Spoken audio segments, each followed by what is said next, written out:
Olá, esperando as pessoas aparecerem. Boa noite todo mundo. Tô esperando as pessoas começarem a aparecer.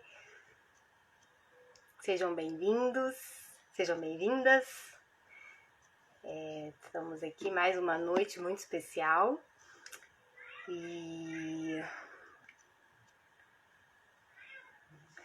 Então, vou começar só me apresentando um pouquinho e aí já chamo a Renata pra gente poder começar, tá bom?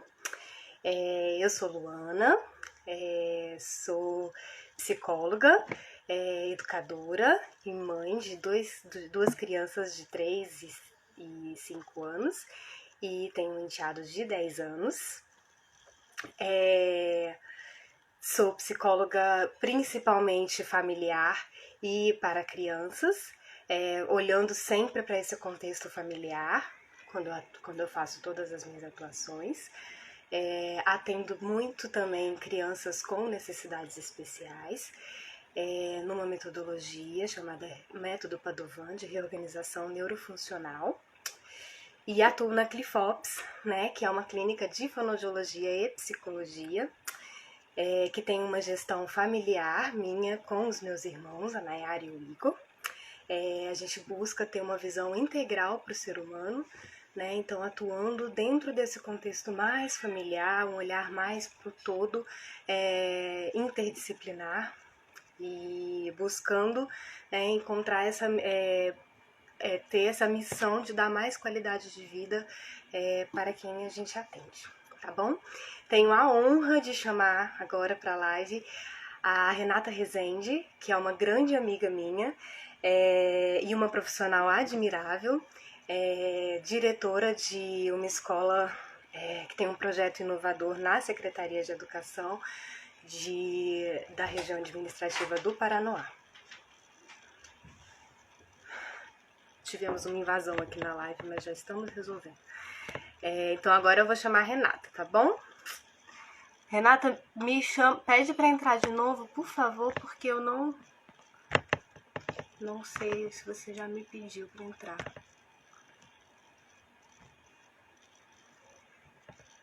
Vamos ver. Acho que tá aqui. Tá entrando, vamos ver se vai dar tudo certo. Tá entrando.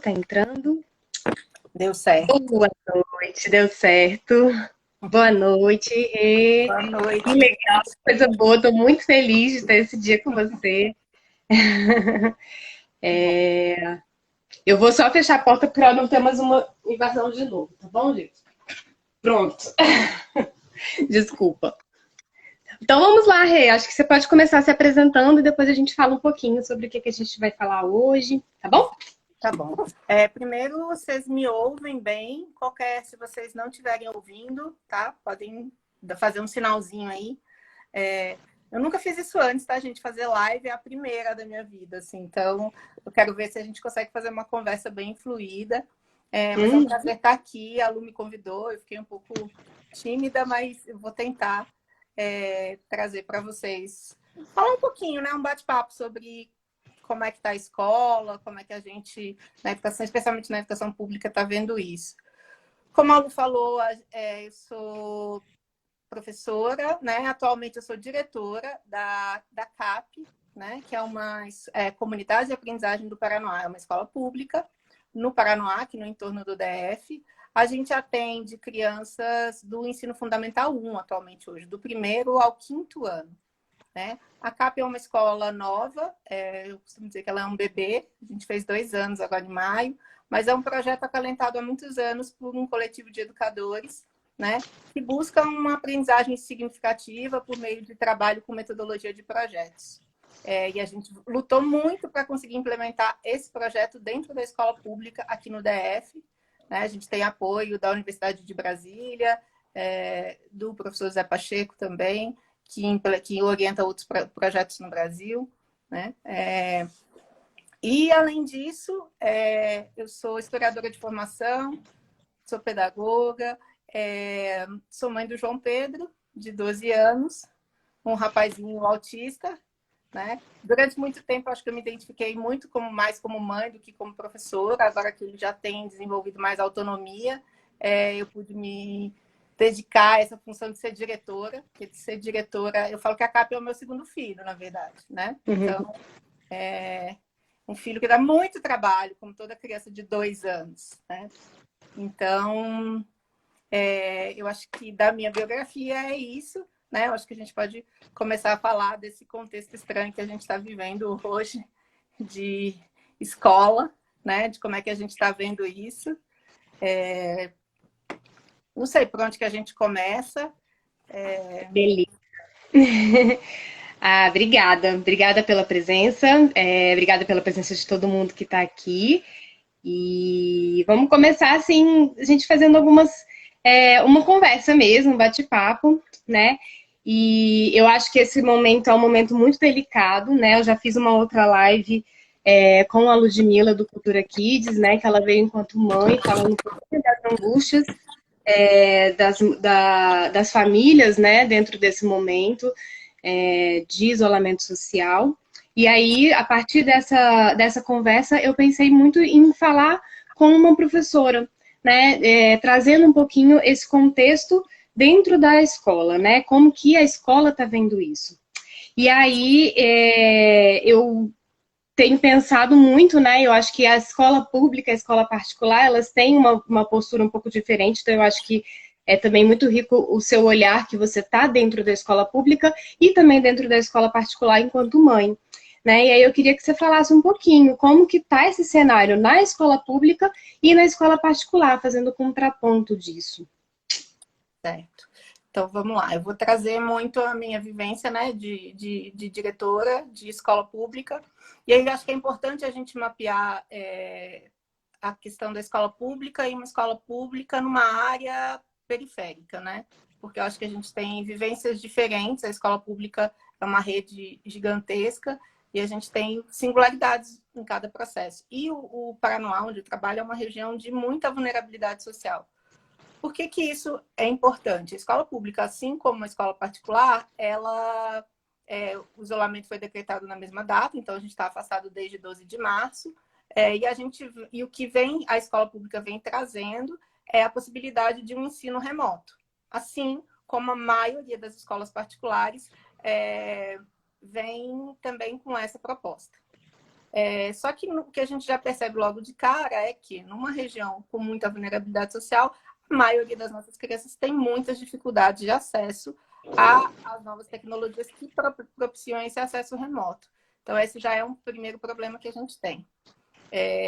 E, assim, as nossas famílias já viviam uma condição de grande vulnerabilidade social. E o que a gente está vendo é como essa crise desorganizou até as famílias que tinham uma estrutura um pouco melhor.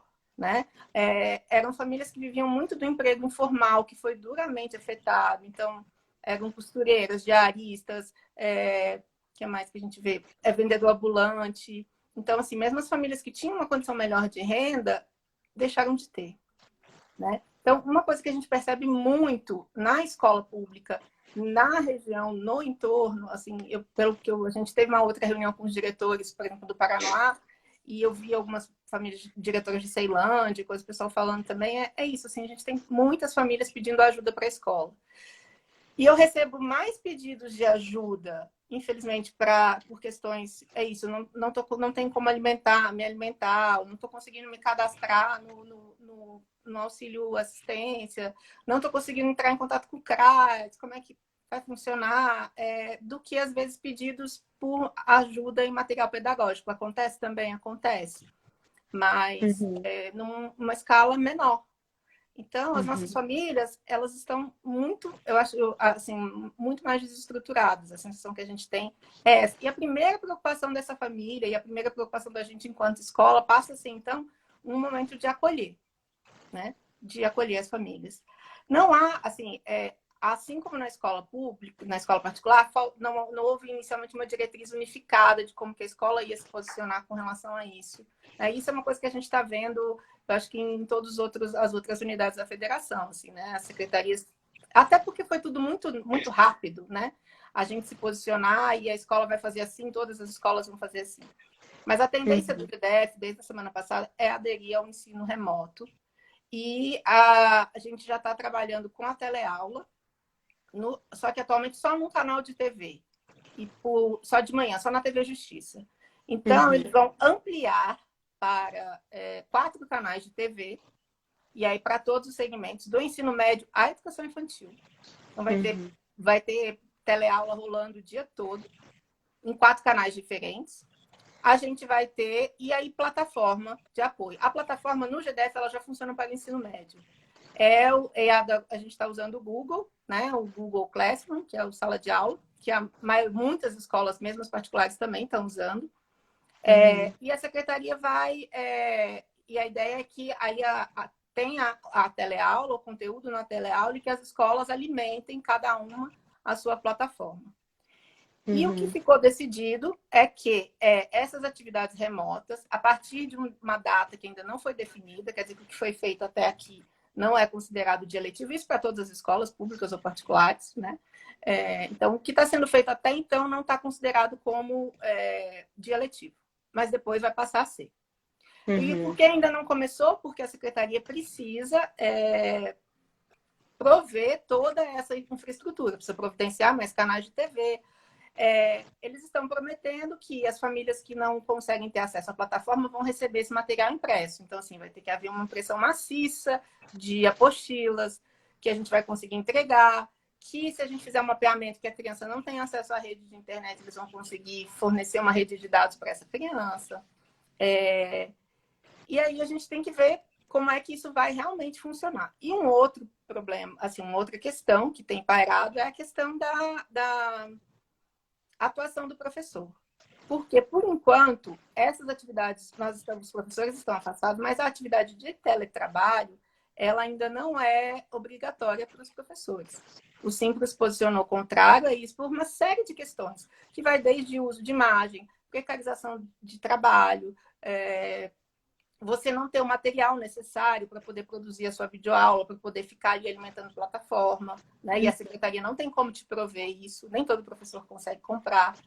E eu acho que isso é uma questão até para as escolas particulares, só que o professor na escola particular, ele não se posiciona contra isso. Há uma incerteza muito grande, medo de demissões. Por medo, talvez, né? Existe E aí não existe uma autonomia nenhuma para o professor decidir sobre se faz ou se não faz, né? E assim, os professores da escola particular, eles têm tido um receio muito grande com relação às questões da demissão, especialmente a partir do meio do ano. Que aí, nesse sentido, a questão das escolas particulares é ainda mais... Porque muitas famílias, por questões de dificuldades financeiras, que estão se abatendo sobre todo mundo, deixam de pagar a mensalidade. E mesmo no ensino remoto, a necessidade do professor ela é muito diferente. Aí eu parto um pouco da minha experiência de mãe na escola particular. Meu filho estuda numa escola que é rede. O professor que dá a teleaula que a gente assiste aqui não é o professor que dava aula para ele na sala. São necessários um número menor de professores. A correção das atividades é aquela coisa que a gente faz o X ali, aquilo ali a máquina mesmo corrige, se for o caso. Então, assim, por enquanto, eu acho que eles estão usando um número menor de professores. E sendo restrita a arrecadação das escolas, é muito possível, sim, que a gente vive um momento de grandes demissões. Então, assim, e na escola pública, isso pesa muito sobre os professores chamados contratos temporários, que é quem não é o servidor efetivo. Há um medo que o GDF cancele os contratos. Então, assim, há uma instabilidade muito grande. Embora a gente veja muita adesão dos professores voluntariamente. Então, assim, em todas as escolas, você está vendo que está tendo movimento, o professor também tentando produzir de alguma forma. Existe, sim, muitos professores, embora seja uma situação onde a gente adere voluntariamente, muitos professores que estão, sim, trabalhando na rede pública também, né? Mas, por enquanto, a obrigatoriedade do teletrabalho na rede pública ela tem funcionado só para a equipe gestora, que são poucas pessoas, e para quem trabalha na subsecretaria de planejamento, organização e tal. Né? Então, esse é um outro diferencial também. Isso, assim, tudo dá esse contexto todo, é importante a gente saber o que está acontecendo, né? Teve até algumas pessoas aqui que comentaram, tanto que é importante a gente estar... que às vezes a gente não tem essas informações, né? Essas informações, elas não são dadas para a população. E assim, eu fico pensando, a gente tem dois cenários diferentes, né, dentro da escola particular e dentro da escola pública, mas as duas, elas têm estão repetindo o mesmo padrão, que é manter uma escola conteudista. E a gente vem já há muito tempo, né, num processo de discussão sobre isso, se a escola tem que ser só conteudista mesmo, e refletindo muito sobre isso. E no momento em que essa discussão e esse pensamento se faz mais emergente, né, de pensar qual que é de fato o papel da escola, qual é de fato o papel do educador, né? O educador ele vem como um orientador, né? E principalmente na escola pública, ele tem essa função de orientar. Né? E aí essas famílias que estão muito perdidas, essas famílias que estão muito vulneráveis, tanto economicamente, quanto emocionalmente, quanto de estrutura, de dignidade de vida, às vezes, precisarem dar conta de um conteúdo em casa, mesmo que seja numa TV aberta, né, que a plataforma é um pouco acessível, mas mesmo assim existe uma cobrança de conteúdo, né? E aí essa cobrança de conteúdo, de certa forma, vai estar sobrecarregando essa família também, porque essa criança que não tem nenhuma responsabilidade de ter o processo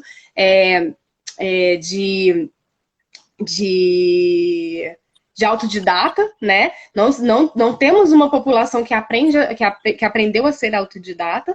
Então, será que é esse o caminho? Né? E aí, nesse momento, assim, eu penso da gente fazer um exercício contrário de pensar qual seria uma atuação mais social, mais responsável, mais cuidadosa que as escolas poderiam estar tendo nesse momento, né? Sem estar pensando tanto no conteúdo, sem estar pensando tanto no resultado de alguma coisa, né? Como que seria, no mundo ideal, qual seria o papel do professor nesse momento? Pois é, eu acho que a escola pública, muito desse novo plano que foi anunciado, né, de como a escola vai trabalhar daqui para frente, ele vem muito na linha do trabalho que tem sido desenvolvido pela escola particular, que é o que a gente chama de atendimento pedagógico remoto. A gente não vai nem falar de educação à distância, porque é um termo que para essa faixa etária não cabe. E aí, além das questões que a gente traz, exatamente de acesso à infraestrutura, a gente deveria estar aproveitando esse momento, né, para poder pensar, para se repensar. Eu estava vendo uma fala hoje de uma orientadora educacional, que é a Michelle Confessor, que é uma coisa que também outras pessoas que pensam em inovação educacional têm trazido, né, que nesse contexto faz extremamente, agora mais do que nunca, o repensar, né, de aproveitar essa oportunidade para a gente fazer criar uma aprendizagem que fosse mais significativa, que fosse vinculada a isso que a gente está vivendo, porque o que a escola continua fazendo? Trazendo conteúdo, e agora de uma forma ainda mais distante, né, porque já era uma dificuldade que a gente tinha com salas de aula lotada, com o que a gente chama desse paradigma, né, da instrução, onde o professor detentor de saber ficar lá na frente repetindo, e agora ele fica do outro lado da tela, né, e alheio a toda essa pandemia e essa situação que a gente está vivendo em casa, que as famílias estão vivendo em casa. Então a situação é ainda pior. E ao invés de a gente pegar esse momento para poder repensar e transformar numa oportunidade, né, da gente criar vínculo ou fazer uma aprendizagem significativa para as crianças a partir do contexto que a criança está vivendo, no seu momento em casa, no seu momento com a família, a gente continua insistindo nesse modelo que já não estava funcionando bem, né? E que agora, então, à distância, onde... E aí a gente está discutindo só a forma, a gente não está discutindo nem as questões de que grande parte da população não vai ter acesso, né? E aí, assim, a gente, além de tudo, a gente está aumentando a desigualdade educacional que existe. Né? É fato que não existem condições nem de igualdade nem de equidade. Então, seria o modelo, se a gente fosse pensar, o ideal seria que a gente fizesse para mim, e aí a gente pensar um novo modelo, e não significa não fazer nada, sabe? Assim, esse ano, eu acho que, para mim, o ideal seria que a gente suspendesse o ano letivo e que a gente pudesse, sim, construir um novo formato e focar naquilo que está realmente importando, né? Acolher as crianças. A Suspender o escola ano letivo no sentido de conteúdo, né? Não é necessário o conteúdo agora, né? O que é importante agora? ou não conteúdo nesse formato, da forma como a gente está vendo isso, né? É isso. Tem que ver, tem que fechar esse livro, essa matéria, esse. Não tem sentido isso.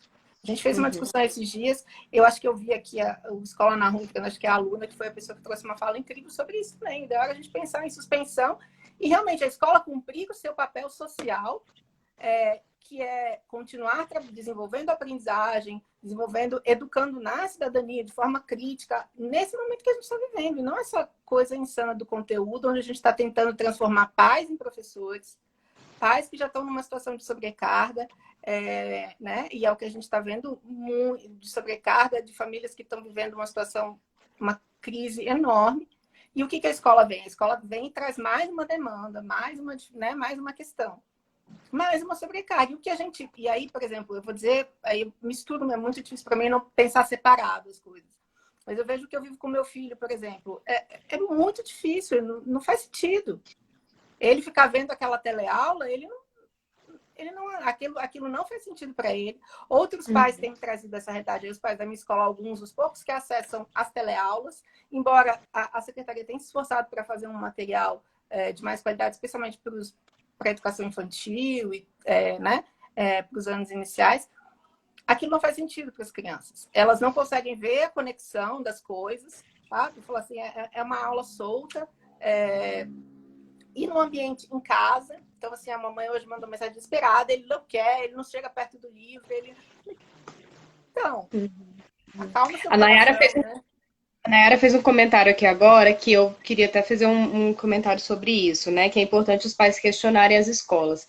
Eu tenho falado muito sobre isso com os meus pacientes, né? Os pais dos meus pacientes que estão sobrecarregados, né? Geralmente de escolas particulares, mas também tenho pacientes em escolas públicas e tenho falado muito com eles de questionar a escola, né? De estar ali presente, de estar falando, olha, eu não concordo com esse modelo que vocês estão implantando, porque para as escolas particulares, o que parece é que a escola quer mostrar um serviço, né, para os pais continuarem comprando esse serviço.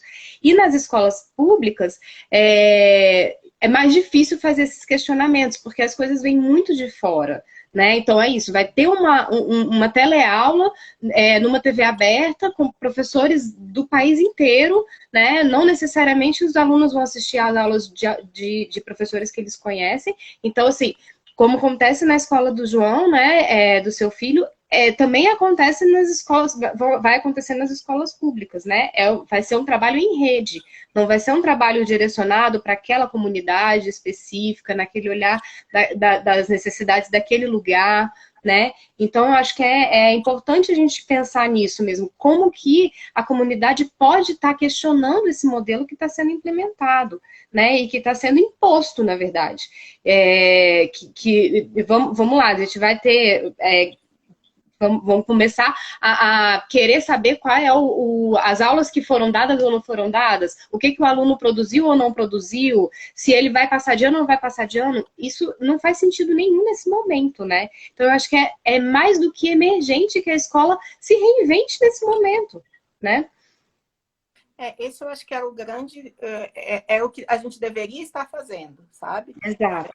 Parar e se reorganizar. Eu acho que se repensar e não ficar tentando repetir o mais do mesmo nessa situação que a gente está vivendo. E aí é muito preocupante, porque assim, da forma como isso está vindo, por exemplo, na escola pública, a gente não tem uma... me preocupa muito a questão da autonomia da escola, porque é isso. A gente vai ter que pensar em rede. Então, o conteúdo produzido na teleaula é o conteúdo... Quando as crianças voltarem, a proposta, e é isso eu acho que vai entrar na escola particular também, que as crianças vão voltar, mas elas vão voltar gradualmente. Tanto por segmentos. Primeiro vem o médio, depois o fundamental, e a tendência é que isso seja uma diretriz geral. E depois, Então, e aí, como as salas de aula são muito cheias, a ideia é que eles voltem meio a meio. Então, uma semana a criança fica em casa, outra semana ela fica na escola. A criança que está em casa, da escola pública, ela vai estar tendo acesso às teleaulas. Então, a aula que eu estou dando na minha sala, o conteúdo, a forma como eu estou trabalhando, tem que ser a mesma coisa que está sendo veiculada via TV. Pelo menos o mesmo tema, enfim. E aí, por que isso? Porque se a criança, né? Aquela criança, algumas crianças trabalham com a ideia que elas não vão voltar. Né? Crianças que têm questões familiares no grupo de risco, essas crianças, por exemplo, já não voltariam. E aí a criança não vai para a escola em momento algum. Como a gente está garantindo a aprendizagem dela, eu vou estar entregando a apostila. Ou essa criança, se estiver na escola particular, ela vai ter que estar acompanhando plataforma, enfim. Então tem que ter na ideia deles, a coisa tem que estar articulada. E aí fica uma coisa assim, esquizofrênica, porque o projeto é pensado para uma rede como um todo, e eu que estou ali no Paranoá, que conheço as minhas crianças e que já trabalho com elas num outro formato, né? Eu não tenho autonomia para poder desenvolver a forma né? ler a realidade de mundo delas e ajudar a construir um projeto que seja focado nesse momento. Porque você não tem autonomia para isso, né? Porque você nem pode fazer. Então, um grande problema desse plano, da forma como ele foi trago, é isso. Assim, ele é pensado em rede e a questão da autonomia da escola.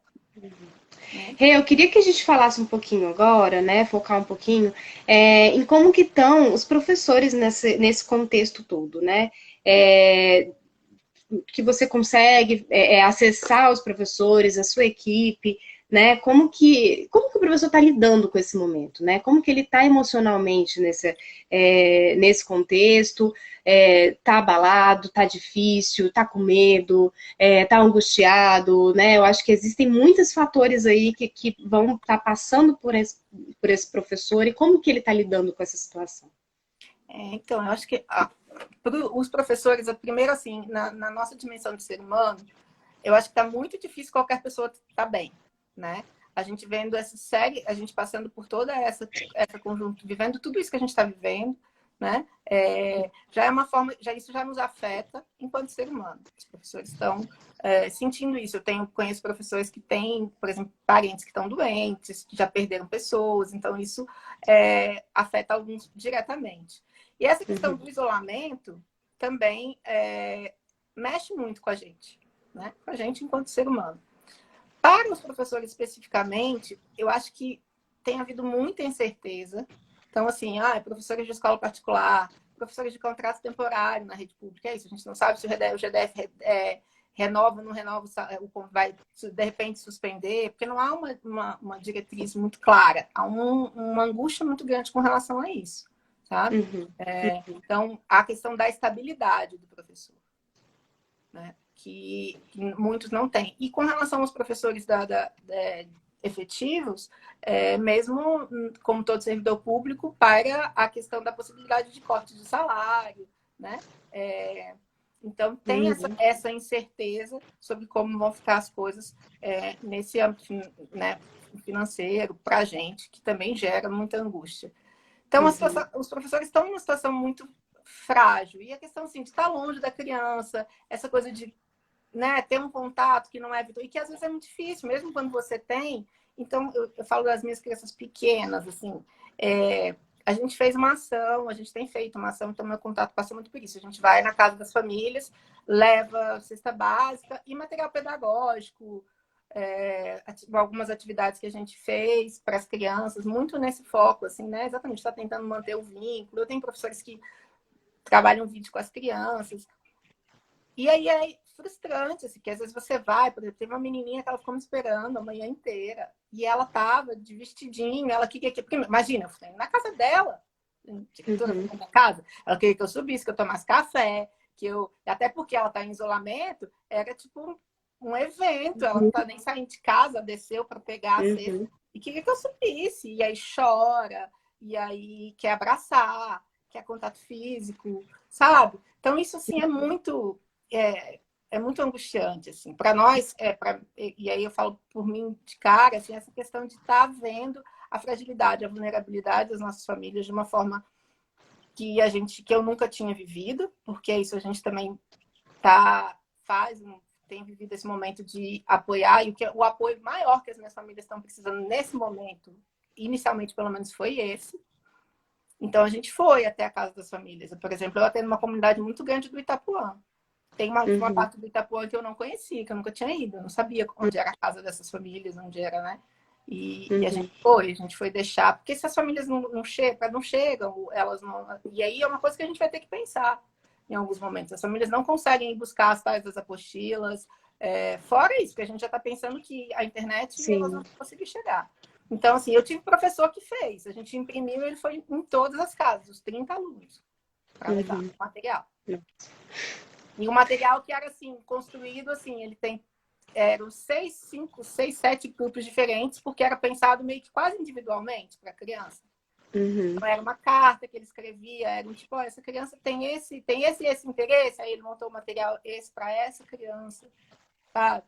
Então, e aí essa angústia que tem sido vivida pelas nossas famílias nessa condição de vulnerabilidade, isso angustia muito a gente também, sabe? A gente está tendo que lidar muito mais com isso do que num outro momento. Porque isso, a escola está sendo muito a porta de entrada, o lugar de pedir apoio para essas famílias.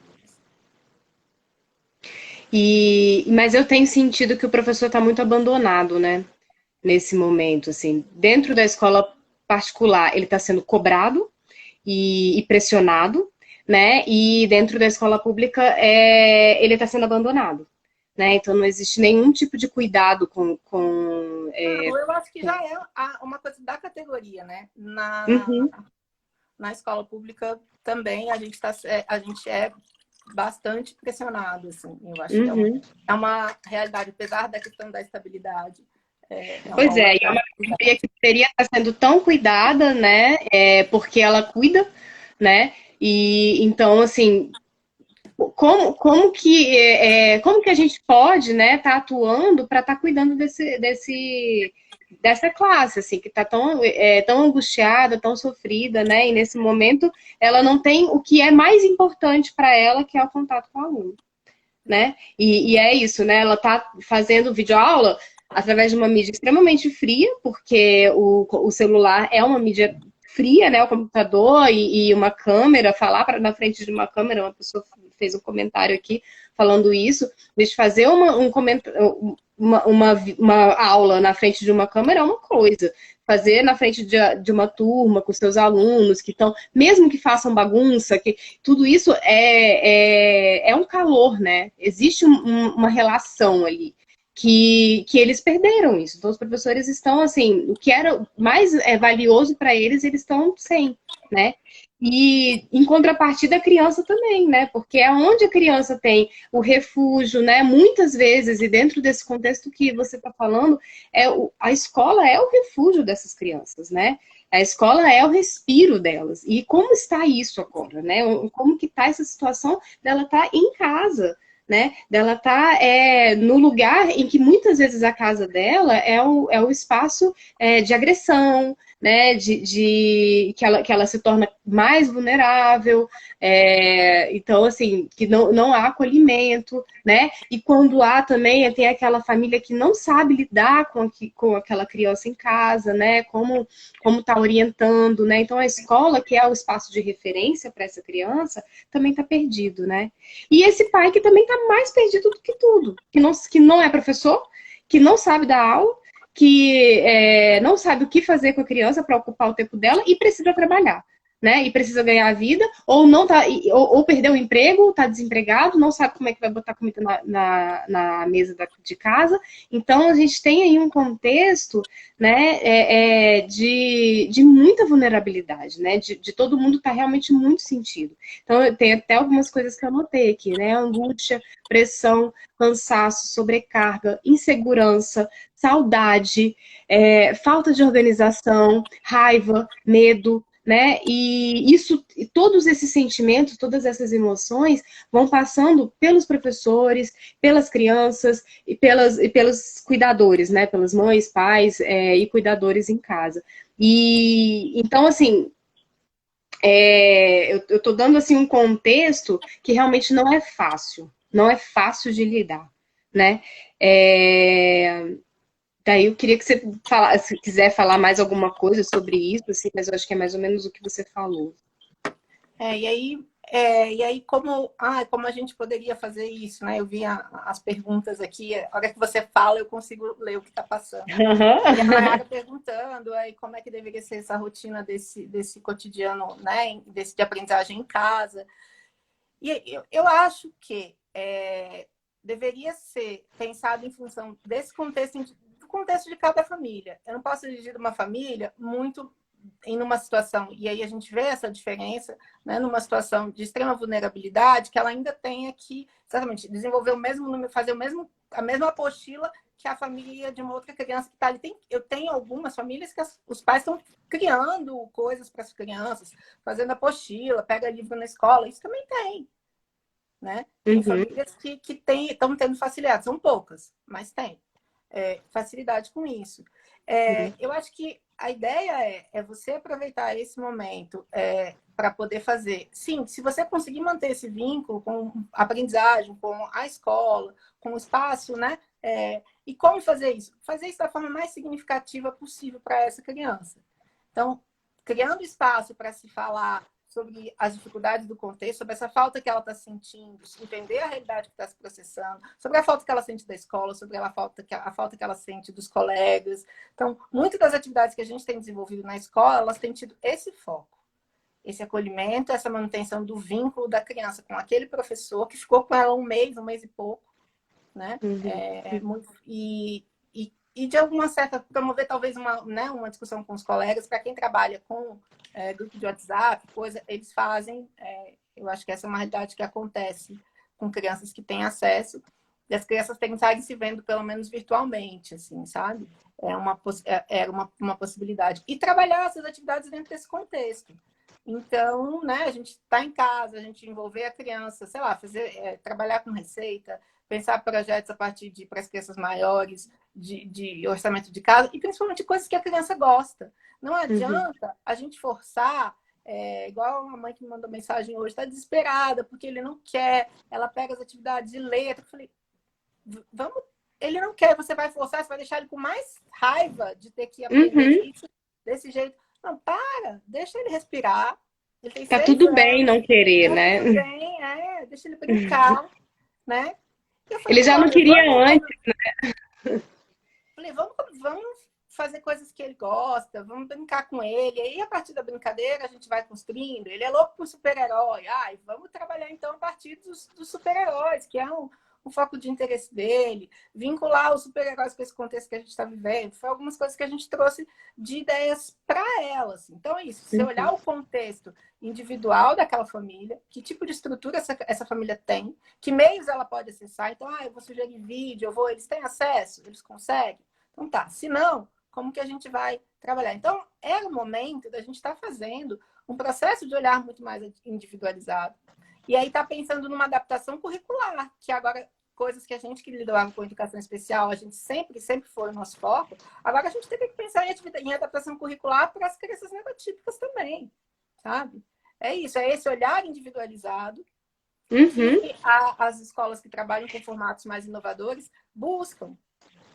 Mas esse olhar individualizado só seria possível se tivesse um trabalho mais direcionado para cada comunidade, né? Cada escola atuar de forma autônoma para poder estar acessando a sua rede, assim. E da forma como está sendo implantado, não vai ser possível, né? Acho que não exclui o fato de ter teleaulas na televisão aberta. Acho que isso não precisa ser uma coisa ignorar a outra. Mas se a gente tivesse um olhar mais personalizado para cada contexto, com certeza a gente estaria tendo um olhar mais cuidadoso, mais completo, né? E atendendo de uma forma mais acolhedor esse momento, né? Porque é isso, ninguém é especialista em pandemia. Ninguém é especialista em isolamento social. Isso é uma coisa completamente nova. Então, a gente não pode dar soluções iguais para um problema que é totalmente novo, né? Então, dar uma aula na frente de uma câmera não vai resolver o problema, né? E aí, eu queria trazer um pouquinho, né, falar um pouquinho sobre cada ator desses que estão, as crianças, né, crianças pequenas, as crianças maiores, pais e mães e professores, como que eles, como que a gente pode lidar, né, cada um pode estar lidando com as questões que estão surgindo, emocionais e tudo mais, mas aí antes eu queria saber se você quer falar mais alguma coisa sobre isso. Não, acho que eu não tenho nem noção, a gente já está batendo papo há muito tempo, né? Quanto tempo que a gente ainda tem, quanto tempo a gente ainda vai Acho que a gente falar. tem uns 20 minutos, pelo que eu tô vendo aqui, são 8h40. A minha sensação, assim, é isso. Eu acho que a gente tem que tentar não deixar se dominar por essa, no caso dos professores, mesmo das crianças, essa pressão, essa coisa que vem, né? E criar estratégias para se desvincular um pouco disso. Então, eu vejo as crianças, tem crianças muito preocupadas, as com quem eu dialogo. Eu não estou indo para a escola, eu não vou aprender, e agora eu vou, né? Eu vou, vou repetir de ano, apesar da gente não trabalhar nessa lógica, né? E olha que as minhas crianças ainda vão até o 5º ano só. Imagina as crianças maiores, como é que tá isso na cabeça delas, então, que vem. E essa saudade, essa coisa, né, do colega, da escola. As minhas crianças menorzinhas, então, eu recebo muito vídeo, muita coisa, as crianças choram. E aí isso desorganiza demais a gente também. Porque é isso, a escola, o que você trouxe um pouco, a escola é um espaço de acolhimento, assim, né? Muito grande. Para muitas das minhas crianças é isso mesmo, assim, né? Tem muita criança que não gosta de ir embora quando a aula acaba. Não vão, eles não gostam de ir para casa. Então, assim, acho que a gente não entrar nessa lógica da pressão e do conteúdo obrigatório, por exemplo, aí eu vejo que eu estou tentando fazer aqui em casa com meu filho. Infelizmente, acho que nenhum de nós, enquanto mesmo os pais que são professores, eu tenho as minhas amigas professoras, trazem muito essa dificuldade, a dificuldade de virar a professora do próprio filho. Nesse contexto onde a gente está tendo que lidar com um monte de coisa. Você tem que lidar com a casa, com o teletrabalho, com a dinâmica, né, de estar todo mundo recluso no mesmo lugar. Então, são muitas coisas. E, além de tudo, ainda tem que ser a supermãe que faz o menino assistir 5 teleaulas ou, né, que tem que ver esse conteúdo da apostila. Não, gente, não dá. E, assim, sabe? Olhar e falar assim, olha, eu estou fazendo o meu melhor possível hoje.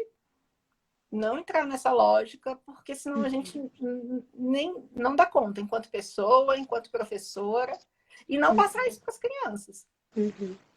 Não, né? Mas é isso mesmo. Né? Para as crianças com necessidades especiais, então, eu acho que, né, crianças que têm desenvolvimento atípico, seja ele qual for, eu acho que mais do que para as outras, né, as aulas, elas são o menos importante nesse momento, né? E muitas delas estão sem as suas terapias, né? Então, que é também um outro processo, que com certeza para elas é um momento de menos estímulo, né? Então, como que o pai e a mãe pode estar dando esses estímulos em casa, né? Primeiro, eu acho que pensar assim, não se preocupar com o conteúdo da escola, né? Não se preocupar muito com o conteúdo da escola. Acho que as famílias, elas podem estar acompanhando o conteúdo da escola e tentando adaptar da forma como ela vê aquele seu filho e organizando isso para ele, né? Então, eu acho que isso é muito, muito fundamental, né?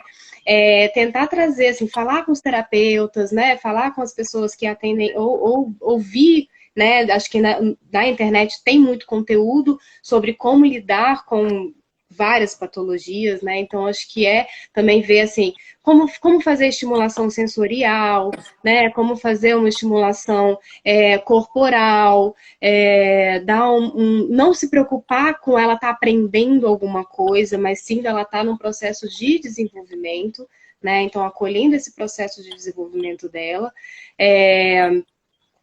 e tentar trazer uma rotinazinha, mesmo que seja mínima, para essa criança, né? E dependendo do comprometimento dessa criança, claro que você vai ter uma rotina mais organizada ou menos organizada, né?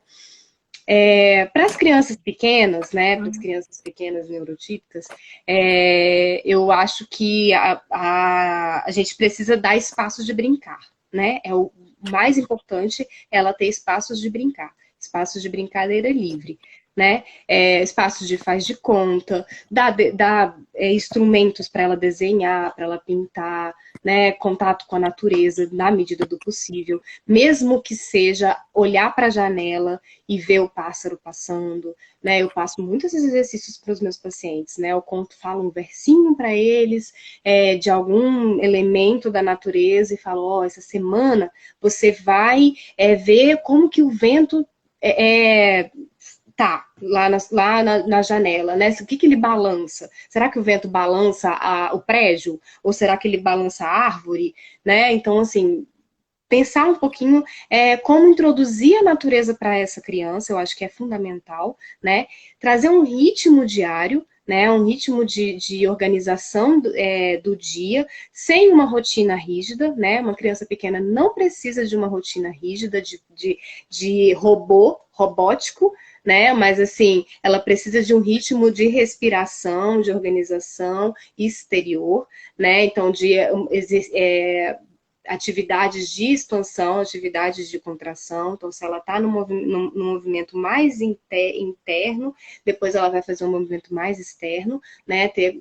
Sempre estar trabalhando o corpo. A criança pequena está fazendo construção do corpo físico dela, então ela precisa de movimento. Então, na medida do possível, pular na cama? É pular na cama. Se é o que tem, é o que tem. Né? Fazer um circuitozinho que seja, né? Qualquer momentozinho que você puder, tá dando movimento para essa criança, é bom, né? Acolher quando ela vem com alguma angústia, algum medo, alguma dor, né? Saudade, né? Da escola, ela vai sentir. Não adianta a gente achar que a criança não vai sentir. Ela vai estar sentindo, né? Então a gente vai acolher. A mãe e o pai, ela pode acolher esse medo, ela pode acolher essa saudade, né? E nomear o que ela está sentindo. Ó, meu filho, eu sei que você está com saudade dos seus amigos. Eu sei que você está com muita saudade da escola, né? Eu sei que você queria muito passear, mas vai passar, vai passar. Acredite que vai passar, né? Conta a história, contar muita história, né? Para as crianças maiores, a rotina já pode ser um pouquinho mais organizada, né? Pode estar com uma rotina mais definida, né? Momentos de respiro e momentos de atividade mais direcionada. Ela vai ter mais tempo de aula, né? Provavelmente essa criança vai ter mais tempo de aula. Então, é legal você estar dando mais esse direcionamento para ela. Ó, agora é a hora de assistir a aula, né? Isso eu tô falando de crianças acima de 7 anos. As crianças menores que 7 anos, eu acho que assim, o mínimo possível que você deixar ela na frente da televisão para poder ver uma aula, melhor, né? Então, e aí oferecer também atividades de arte para essa criança, né? Mesmo que ela seja mais velha, então trabalhar com argila, mexer com terra, né? Mexer pintura, né? Isso tudo é legal, assim, pensar atividades que vão aguçar a criatividade dela, né? E ter momentos em que ela não vai ter nada para fazer e que ela vai criar em cima do nada para fazer também é importante, né? E nessa faixa etária é legal a gente contar histórias de heróis, histórias biográficas, né? Buscar grandes referências para essa criança, né? Então através das histórias de heróis e de grandes biografias que a gente vai trazer essas grandes referências, né? Para os adultos, né, tanto pais quanto os professores, acho que é bem delicado, né, o que eles estão passando, né, tem mais consciência do que está vivendo, né, do que está acontecendo. Então, acho que os pais, primeiro quando sente tá sobrecarregado, tá difícil, não tô dando conta, primeiro pensa no seu dia, pensa na sua rotina, se organiza, né? Você pensa tanto as coisas que você tem que fazer e como que você pode organizar o seu dia para você dar conta de fazer tudo naquele dia, né? A criança, ela vai te demandar, né? Então, assim, vai te demandar. Então, como que você pode tá organizando o seu dia para você dar atenção para ela e, ao mesmo tempo, tá fazendo suas coisas, né? Se você tem mais de um adulto em casa, se reveza, né? Conversa com seu parceiro, com a sua parceira e se reveza, organiza, ó, nesse horário aqui eu vou precisar estar trabalhando, nesse horário você pode trabalhar, né? Então, tenta fazer esses momentos de revezamento, né? E para quem está sentindo muita angústia, né? Para quem está difícil, não está dando conta de si mesmo, escreve. Né, escreve, coloca no papel o que você está sentindo, por que você está sentindo, né, qual é a dor que você está sentindo. Se você estiver precisando de muita ajuda, procura ajuda. Né? Temos profissionais diversos, né, para poder estar ajudando, a psicologia está aí para isso. Né? É o meu papel falar isso, porque se você não está dando conta de resolver uma questão emocional, de saúde mental sozinho, você precisa procurar ajuda. Né? Porque a gente não tem que dar conta de tudo sozinho. Né? Se a gente tem um câncer, a gente vai procurar um médico. Né? Então, se a gente está se sentindo, está chorando muito, não está conseguindo parar de chorar, a gente vai procurar ajuda de quem entende sobre isso, né? De quem pode estar te ajudando.